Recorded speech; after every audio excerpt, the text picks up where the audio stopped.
Hello, my lovelies, and welcome to another episode on the Truly Bedrock server. That's right, guys, we are here and ready to start a new day.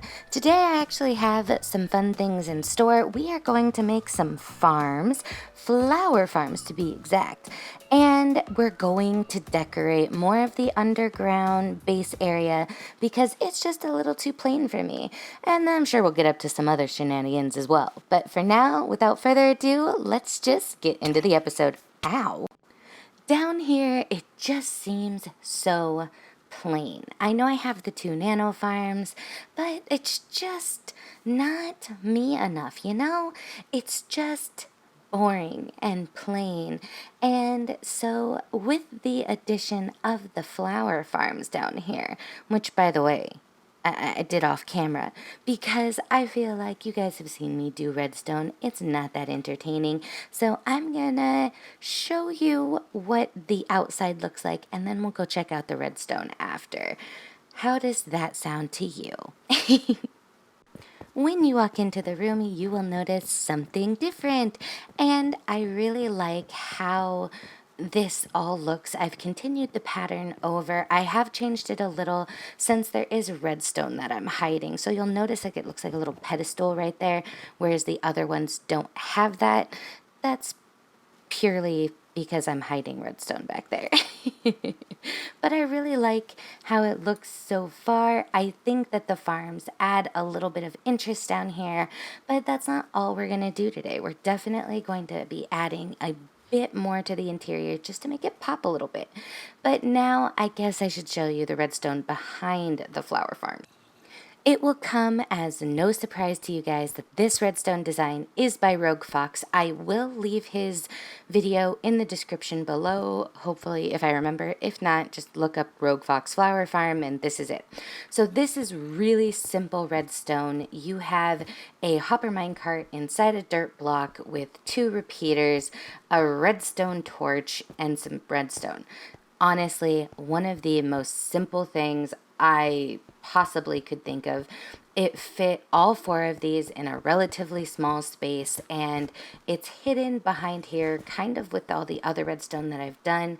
I think that it's really super simple, and I like that it's clean. Everything is in one area, super clean, super nice. And if you flip this, you have the dispenser just spitting out the bone meal into the 2 high plants. It goes onto the dirt, into the hopper minecart, and into here.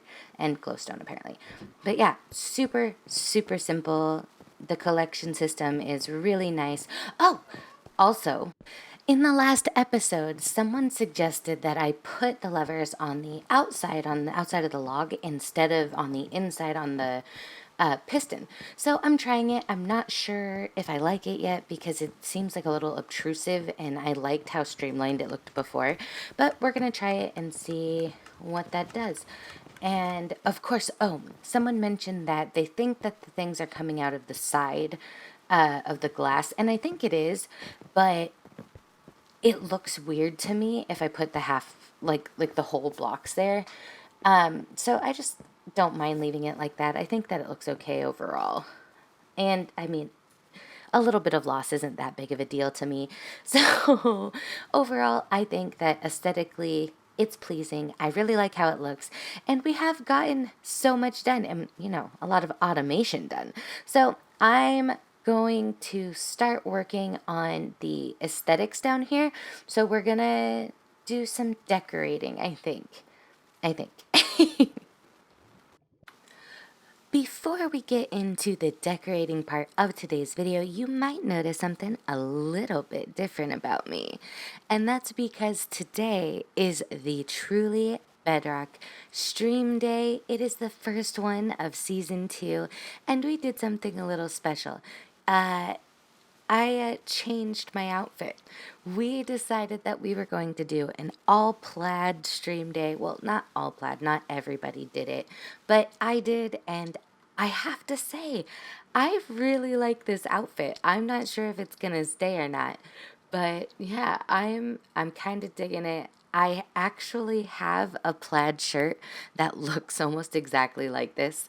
So I think that's why I like it so much. Also, all green scarf. Yeah. So this might stay for a little bit. Okay, guys, so I was just, doing a little bit of smelting, minding my own business when this conversation happened. And I had to pause to show you guys and just like take a clip because it really made me giggle. Like, I was asking Prowl if he had any raw fish because I wanted to use it for my smelter system. And well, this conversation happened. So I traded him a bunch of leather for some fish, and then he decided to throw Rogue under the bus and say that his fish was much better than Rogue's chicken. And just read this. This seriously was one of the funniest conversations I think we have had. Like, I do appreciate a lack of GMOs. And it just, the back and forth. I'm sorry. If you guys don't find this as funny as I do, it was so good. And I thought that you guys would appreciate it. Okay, now back to our regularly scheduled program.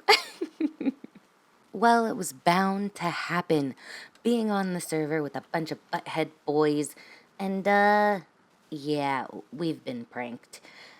I got told to record, and I'm not looking forward to this one, guys. So, yesterday was stream day, and, well, on stream day, this happened. I don't even, I don't even know. I mean, apparently, the thing has a name. It was from Blue Jay. It's like Lady Tree something or another. But, yeah. Guys, this isn't staying. I know. You guys like when I keep pranks, but this is our starter build. This is the one chunk base, and I'm not keeping. I'm not keeping a lightsaber tree. So sorry. This is gonna get torn down, but here we go. Take it in all of its hideous glory. Is that a beard around a mouth, or is that just a mouth? I don't know.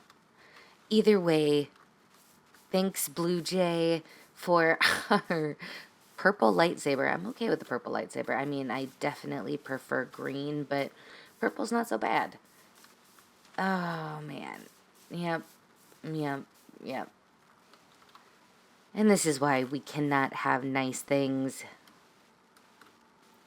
So obviously down here is a little bit lackluster. We do have our farms and we have our enchanting table with some furnaces, but it's not the interior dream I want. So right here in this area, we're going to do a little bit of a bookshelf kind of pop out area. We're just going to give it a little bit of love down here, and then we'll probably do some, you know, bookshelves or storage down here, maybe right here between these two pillars. I added these two pillars because I just thought, it looks like it could use some support, and I think that will look really nice in the end. But let's get back to the area at hand. So we do have some of that. So let me get some supplies ready and I will be right with you. I've played around and added a few things, but then I noticed that this was an even number. And as much as possible, I like to work with odd numbers just because I think that it allows for you to add more details. I know it sounds silly, but the odd numbers seem to make it a little bit easier to texturize for me.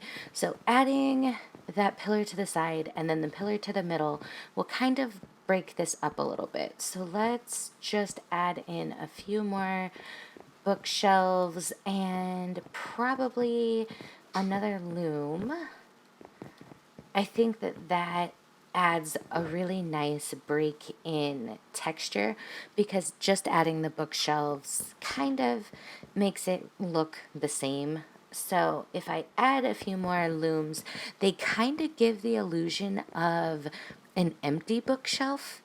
And I think that that's pretty neat looking. So let's fill in this space down here. All right, and then let's take these, add another loom, because I don't have one on this side yet, I don't think. Let's see. Yes, that is a nice little contrast, I think. So let's add in a few more bookshelves and some details. I like where this is going. I'm going to do the finishing touches off camera just so that we can hurry this along a little bit. I do think that this really ties in the room together pretty well. I have my, my little bit of decor. It gives a little pop of color, and I'm very happy with it. I think that for an interior, for something that's more just to look pretty, that it does the job really well. And like I said, I like adding in these little hiding spaces. So the looms kind of look like empty bookshelves, which is really nice. And if you put it behind a row of features, it kind of pops out. And I really think that that just gives a little bit extra. And yeah, so I'm pretty excited.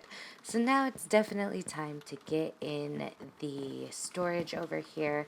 I'm not quite sure how I'm going to do it yet, so I might play around off camera and come back when I have a little bit of progress for you. I have to say, guys, I am pretty excited with the amount of work that we have gotten done and with how this has turned out. One chunk is not that much to work with, but I think that we've done pretty good. So let's bring you guys in. So what we have done is added a little bit of storage. We have added a nice furnace array, and I'm pretty happy. So you will see that this storage is marked. I haven't decided what's going to go in these last three yet, but for the most part, this is my bulk items, and it is marked because Savvy and Zug are bullies. I guess at the end of season 1, I didn't have my storage marked and they didn't like it. So they have been bugging me to make sure that I mark my storage this time. I have to make sure that you guys know what's in here so you can snoop around. And well, there you go. It's done. I hope that you're happy, Savvy, and Zug. But I really, really like how this has turned out. I think that the flowers look really nice. I think that the farms look really nice. And it just utilizes this space pretty well while not looking super overcrowded. I hope that you guys like it too. Now that we have made our base nice and pretty and more in tune with our aesthetic, I think it's time that we head over to the Mushroom Island base and get a little bit of prep work start before we, actually head over there and make base for reals.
Little by little, we are going to chip away at this island.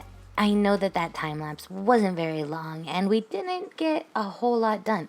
Transforming the mushroom island into a green, beautiful landscape, it takes time, and it takes a lot of resources. And this has already been a shulker box full of grass blocks.